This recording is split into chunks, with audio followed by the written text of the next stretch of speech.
예, 우리 옆 사람하고 인사 나누겠습니다. 예, 사랑합니다. 축복합니다. 잘 나오셨습니다. 예, 별일 없으셨죠? 예, 한 주간도 잘 지낸 줄 믿습니다. 예.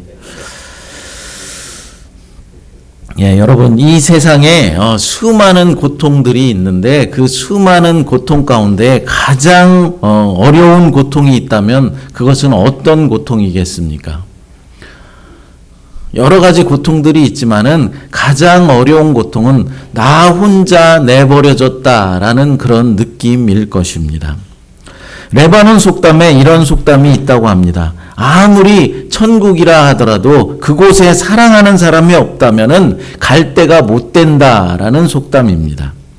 아무리 좋은 환경이라 할지라도 그곳에 모든 것이 다 갖춰져 있는 곳이라 할지라도 인간은 사회적 동물이어서 아무런 의미가 없다라는 말이겠죠. 우리 사람들은 타인으로부터 사랑을 받고 인정받고 믿음을 받으며 살아갈 때 가장 행복할 수 있다라는 이야기입니다. 너무나도 공감이 가는 말 아닙니까?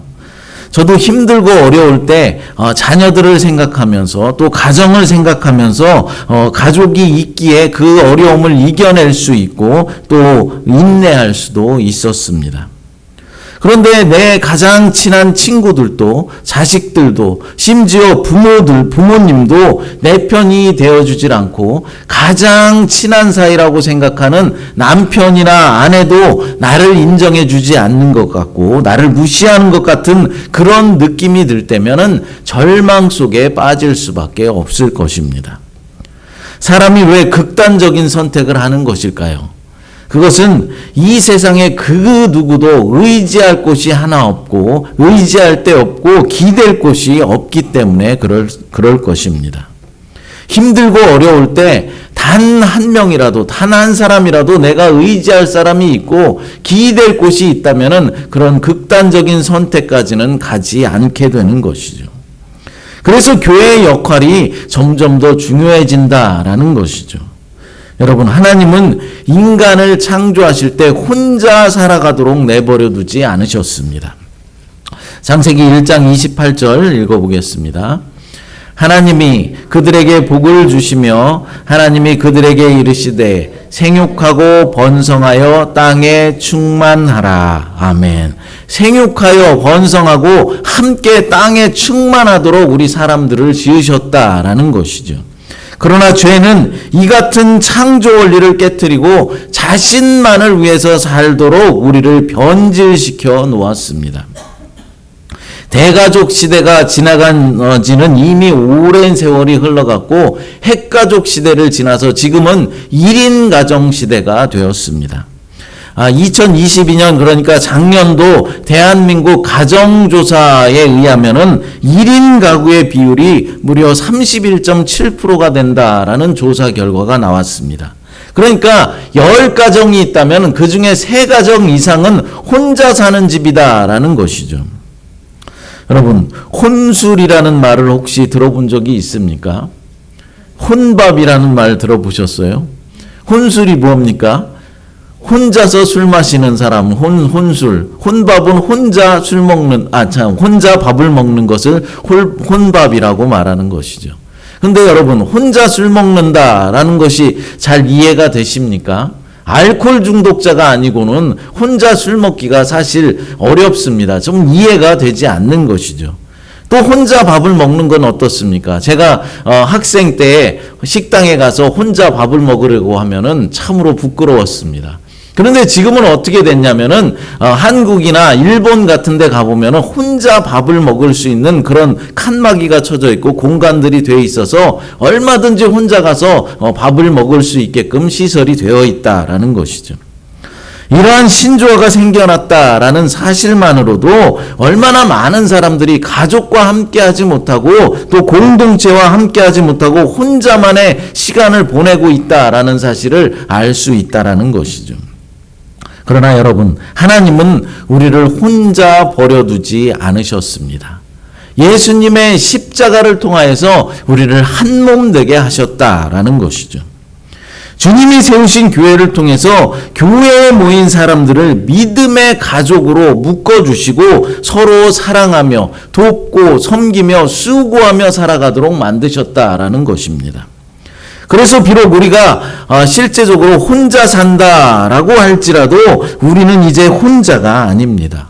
교회의 가족, 그러니까 새마음 공동체로 하나가 되었기 때문입니다.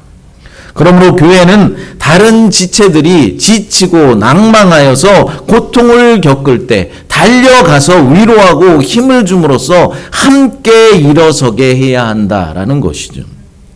하나님은 우리가 한 몸이 되어서 세상의 악함과 고통, 슬픔을 넉넉히 이기고 하나님의 나라의 풍성한 복과 은혜를 온전히 누리기를 원하고 계십니다.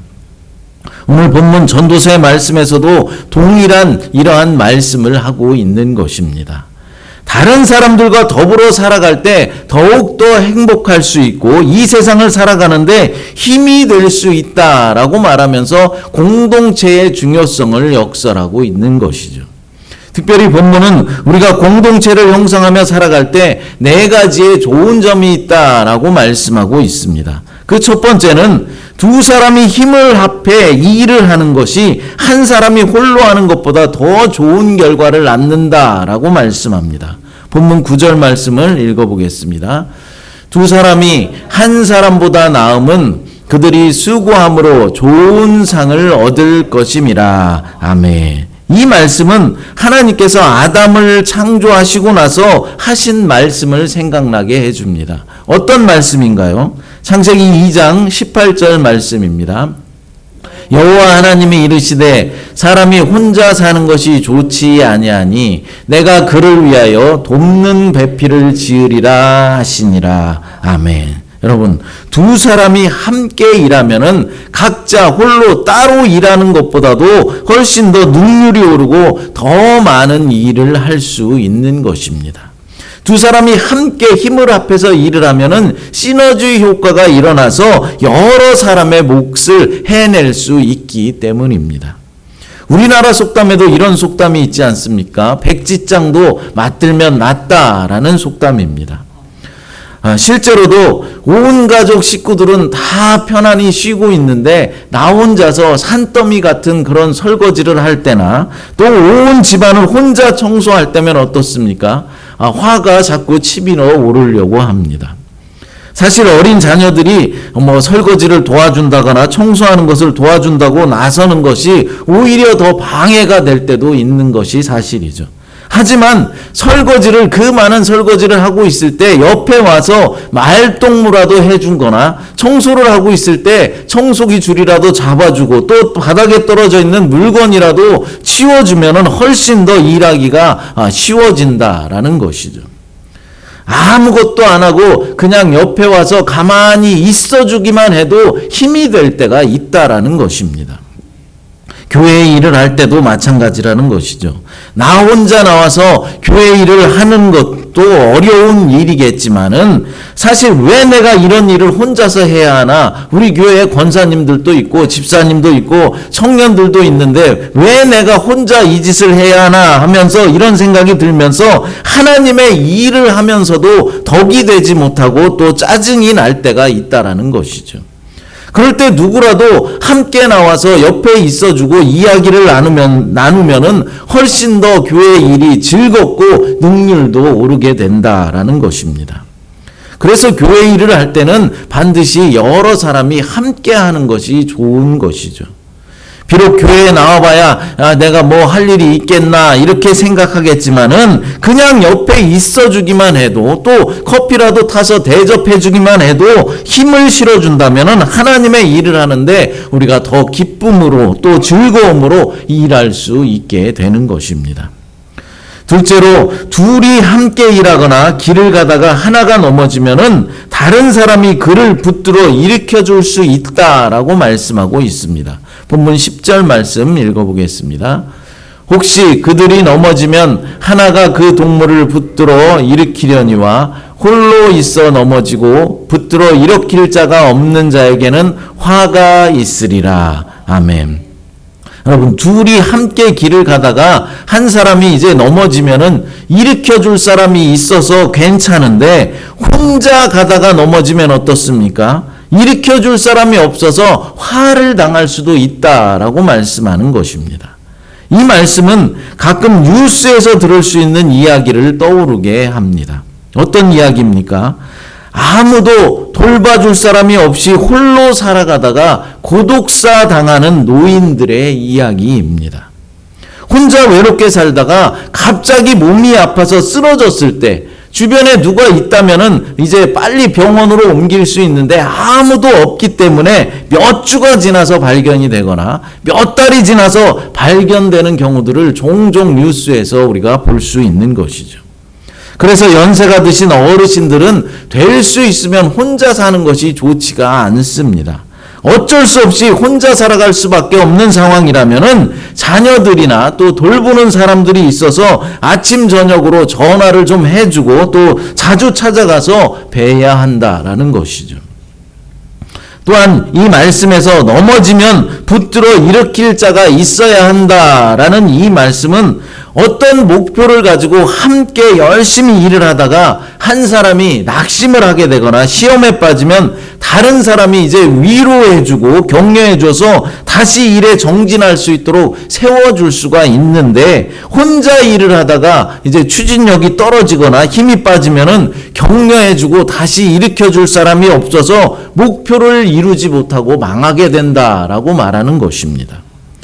이 말씀을 우리 교회에도 적용해 볼 수 있을 것입니다. 교회 생활을 하다 보면은 늘 은혜로운 일들만 있는 것은 아닙니다. 짜증나는 일도 생기고 정말로 원망스러운 일도 생길 때가 있는 것이죠.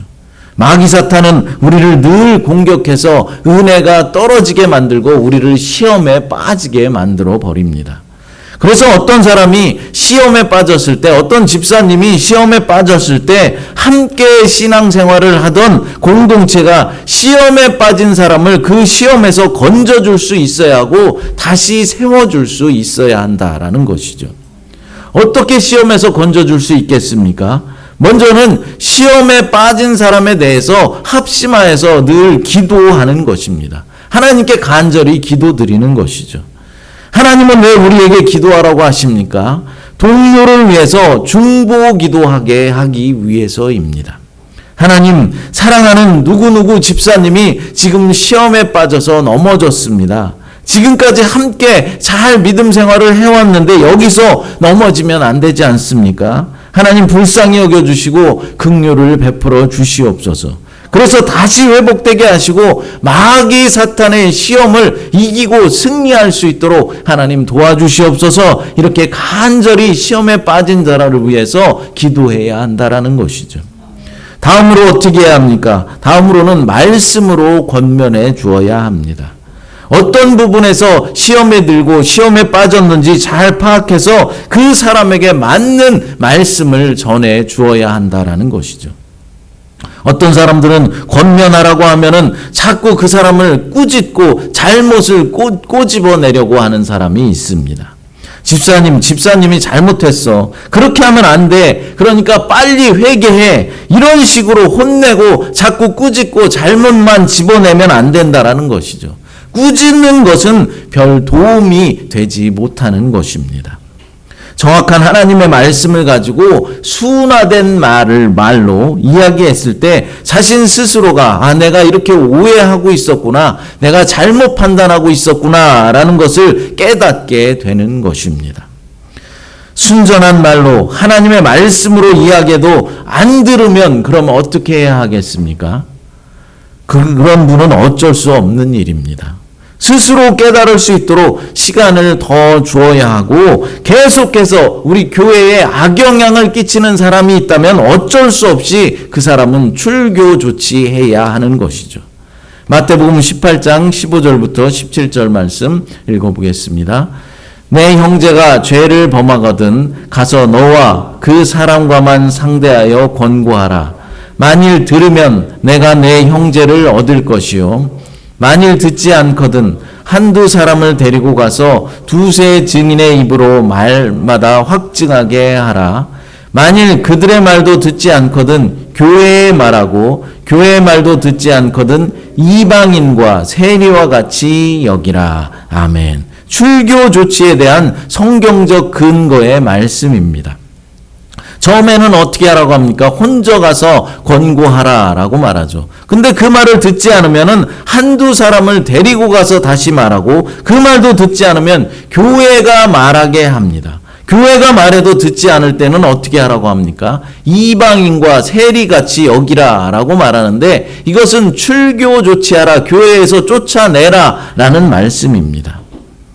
여러분, 교회 공동체에서 함께 이렇게 예배도 드리고 또 식사도 하면서 교제도 나누고 성경 공부도 같이 하고 또 기도 모임, 봉사 모임도 함께 하면서 신앙생활을 잘 해왔다면은 혹시 시험에 빠진다 해도 함께 했던 사람들이, 함께 했던 공동체가 그 사람의 신앙을 이제 다시 바르게 잡아줄 수 있는데, 혼자 예배만 드리고 교제도 없이 빠져나가는 사람은 시험 당할 때 그 시험으로 넘어지고 쓰러질 확률이 더 높다라는 것이죠. 그래서 교회에 오면은 예배만 드리고 그냥 살짝 빠져나갈 것이 아니라 교제도 나눠야 하고 함께 성경 공부도 하면서 서로의 사는 이야기도 하는 것이, 그런 시간들이 필요하다라는 것입니다.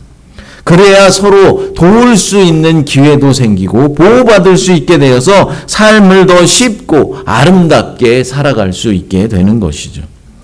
세 번째로, 두 사람이 함께 누우면 서로의 온기로 따뜻하지만은 홀로 누우면 춥다라고 말씀하고 있습니다. 본문 11절 말씀 함께 읽어보겠습니다. 또 두 사람이 함께 누우면 따뜻하거니와 한 사람이면 어찌 따뜻하랴. 아멘. 여러분, 폭풍 한설 몰아칠 때 아주 추운 날에 살아남을 수 있는 방법이 무엇이겠습니까? 서로의 체온에 의지하여서 꼭 붙어 있는 것이죠. 그래서 우리가 어릴 적에 아이들이 춥다고 하면 어떻게 했습니까? 꼭 끌어안고 이불을 뒤집어 쓰고 가만히 있으면 어느 정도 추위를 이길 수가 있었습니다. 이 11절의 말씀을 부부간의 관계로만 제한할 필요는 없겠지만은 부부가 함께 사는 것과 가장 밀접한 관계가 있는 말씀입니다. 외로운 인생길에서 부부간에 서로 의지하면서 같이 할 수 있는 사람이, 지켜줄 수 있는 사람이 곁에 있다면은 일상이 행복할 뿐만 아니라 잠자리도 편하고 춥지도 않게 잠을 잘 수 있다라는 것이죠. 요즘 젊은이들은 누구에게 간섭받는 것도 싫고 또 다른 사람을 위해서 희생하고 다른 사람을 내가 섬겨주는 것도 싫어서 결혼조차 하지 않고 혼자 사는 것을 선호하고 있다라고 말합니다. 육체적인 쾌락만 얻고 책임지고 희생하는 부분은 하고 싶지가 않은 것이죠. 그러나 오늘의 이 말씀은 결혼을 꺼려하는 젊은이들에게 교훈을 줄 수 있을 것입니다. 아플 때나 또 나이가 들어서 외로울 때를 생각해서라도 결혼을 통해서 가정을 이루는 것이 중요하고 배우자와 자녀를 통해서 얻게 되는 신체적인 그리고 정신적인 도움이 크다는 사실을 깨달을 수 있는 것이죠. 서로를 의지하며 사는 부부간에는 신체적인 안정뿐만 아니라 정신적인 안정을 주고 힘을 주게 된다라는 사실을 이 말씀을 통해서 알 수 있는 것입니다. 교회가 바로 이런 부분에서도 역할을 감당해야 하는 것이죠. 정신적인 평안과 안정을 줄 수 있는 그런 교회가 되어야 한다라는 말입니다. 교회의 문을 열고 들어오면은 뭔가 따뜻하고 안정을 느끼고 평화를 느끼고 이곳에서 기쁨을 느낄 수 있게 해주어야 한다라는 것입니다. 하나님이 주신 은혜로 충만할 때면 어떻습니까? 교회에 오는 것이 너무나도 즐겁고 교회에 오면 따뜻함을 느끼고 사랑도 느끼지만은 그렇지 못할 때가 가끔 있어서 안타까울 때가 있습니다. 어떤 때 우리가 사랑을 느끼지 못하고 교회에 와서 따뜻함을 느끼지 못합니까? 누군가 싫은 사람이 있고 미워하는 사람이 있을 때입니다. 다행히도 우리 교회는 아직은 그런 분이 없는 것 같아 너무나 감사합니다. 사실 우리가 누구를 미워하거나 시기할 시간이 어디 있습니까? 사랑하기도 바쁘고 부족한 시간에 말입니다. 사랑하는 여러분, 지금과 같이 우리 교회는 서로 사랑해주고 서로 섬겨주고 또 서로를 위해서 기도해주는 그런 새마음 공동체로 계속 이어져 갔으면 좋겠습니다. 그래서 우리 교회만 들어오면은 따뜻함을 느낀다. 이 교회는 사랑이 넘치는 것 같다. 안정감을 주고 평화를 주는 것 같다라는 그런 말을 들었으면 좋겠습니다. 넷째로 누구와 맞서 싸울 때 홀로 싸우면 패하기 쉽지만은 두 사람이 힘을 합하면 맞설 수 있다라고 말씀하고 있습니다. 본문 12절 말씀 함께 읽어보겠습니다. 한 사람이면 패하거니와 두 사람이면 맞설 수 있나니 세 겹줄은 쉽게 끊어지지 아니하느니라. 아멘. 이 말씀은 둘이 함께 길을 가다가 원수를 만났을 때에 관한 이야기입니다. 지금도 캄캄한 밤에 한적한 곳에 홀로 가는 것이 대단히 위험한 일이지만은 이 당시에 홀로 길을 가는 것은 너무나도 위험한 일이었습니다. 여정 중에 어떠한 위험을 만날지 가늠조차 못하는 그런 시대였기 때문입니다. 짐승의 습격을 받을 수도 있었고 또 가장 흔한 위험은 강도를 만나 강도를 당하는 것이었죠. 그래서 당시의 사람들은 혼자 길을 가는 것을 상당히 꺼려했습니다. 둘이 함께 길을 가는 것이 혼자 길을 가는 것보다 몇 배는 안전했죠. 그렇습니다. 사람이 홀로 헤쳐나가기 힘든 일이 있다라고 할지라도 힘을 보탤 만한 사람이 있다면 훨씬 더 그 일은 쉬워지는 것입니다. 본문에 이것에 대해서 세 겹줄은 쉽게 끊어지지 않는다라고 말씀하고 있습니다. 고대 수메리아에서도 이런 격언이 있었다고 합니다. 한 겹줄이나 두 겹줄은 쉽게 끊어지지만 세 겹줄은 훨씬 더 강하다라는 격언입니다. 당연한 말씀이지 않겠습니까? 서로 의지할 수 있는 동료는 많으면 많을수록 좋은 것입니다. 여러분, 과거에 혹시 여자친구나 또 애인과 함께 걸어가다가 불량배를 만난 적이 혹시 있으십니까? 다행히 저는 그런 일은 없었습니다. 근데 길을 가다가 정말로 애인과 함께 길을 걸어가는데 불량배들을 만나고 깡패를 만나면 얼마나 당황스럽고 얼마나 두렵겠습니까? 그런데 그때 함께 가는 사람이 뒤에 여러 명이 따라오고 있다라면 그 두려움은 사라져 버릴 것입니다. 그 중에도 태권도 유단자가 있고 힘이 세고 덩치가 큰 사람이 있다면 그 두려움은 더 사라지고 안심이 될 것입니다. 교회 공동체도 마찬가지라는 것이죠. 어느 정도 사람들이 좀 채워져 있어야 한다라는 것입니다. 사람의 명수가 중요하다 그런 말씀을 드리려는 것이 아닙니다. 하지만 사람이 너무 작으면 어떻습니까? 불안한 것이죠. 언제 해산될지 몰라 불안하다라는 것입니다. 그러나 해산할 걱정을 안 할 정도로 자립한 교회로 설 수 있다면 그때부터는 두려워할 이유가 없는 것입니다. 또한 교회 구성원 중에는 유단자도 필요하고 힘이 세고 강한 사람도 필요합니다. 기도하는 사람이 교회에는 필요하고 전도하는 사람도 필요하고 찬양하는 사람, 봉사하는 사람, 헌금을 하는 사람 누구 하나 불필요한 사람이 없는 것입니다. 그때 필요에 따라서 하나님께서 사용하여 주신다라는 것이죠. 중요한 것은 이 여러 부류의 사람들이 하나가 되어 뭉치는 것입니다. 예수님의 사랑으로 뭉치는 것이죠. 하나님의 은혜로 하나 되어 뭉치는 것입니다. 여러분, 뭉치면 살고 흩어지면 죽는다라는 말도 있습니다. 오래전부터 유대인 해석가들은 두 겹줄은 스스로 율법을 배우는 두 친구들로, 세 겹줄은 그들에게 율법을 설명해 줄 수 있는 선생으로 해석하였습니다. 또한 두 겹줄을 부부로, 세 겹줄을 부부에게 자녀를 주실 수 있는 하나님으로 해석하기도 했습니다. 그만큼 함께하는 것이 중요하고 함께 하나가 되어서 뭉치는 것이 중요하다라는 사실이죠. 여러분, 오늘 전도서의 말씀을 살펴보면서 더불어 사는 삶의 중요성을 살펴보았습니다. 공동체의 중요성에 대한 이 본문의 가르침은 우리가 전적으로 동의할 수 있는 그런 말씀일 것입니다. 오늘날처럼 개인화된 사회에서 각자 홀로 살아가는 현대인들의 삶을 생각해 보면 더더욱 그렇습니다. 여러분, 아무도 혼자인 사람은 없습니다. 창조주 하나님께서는 태초부터 인간을 창조하실 때부터 우리 인간들이 공동체를 이루며 살아가도록 우리들을 지으셨습니다. 또한 하나님은 인간을 만드실 때 남자와 여자로 창조하시고 그들에게 가정을 시작하도록 하셨습니다.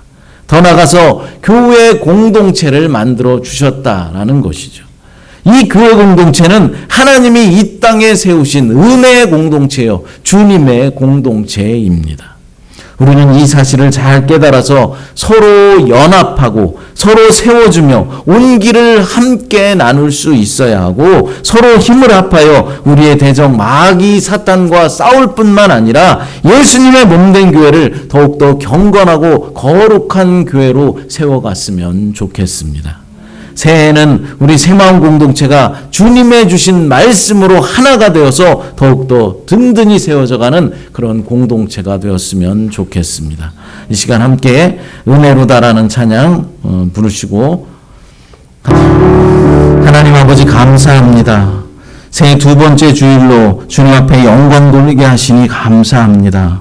새해에는 우리 새마음교회가 주님의 말씀으로 더욱더 든든히 세워져 갈 수 있도록 역사하여 주시옵소서. 서로 연합하게 하시고 서로 넘어진 자들을 세워주며 온 길을 함께 나누고 서로 힘을 합하여 우리의 대적 마귀 사단과 싸우며 예수님의 몸된 교회를 더욱더 경건하고 거룩한 공동체로 세워나갈 수 있도록 하나님 축복하여 주시옵소서. 거룩하신 예수님의 이름으로 간절히 기도드리옵나이다. 아멘.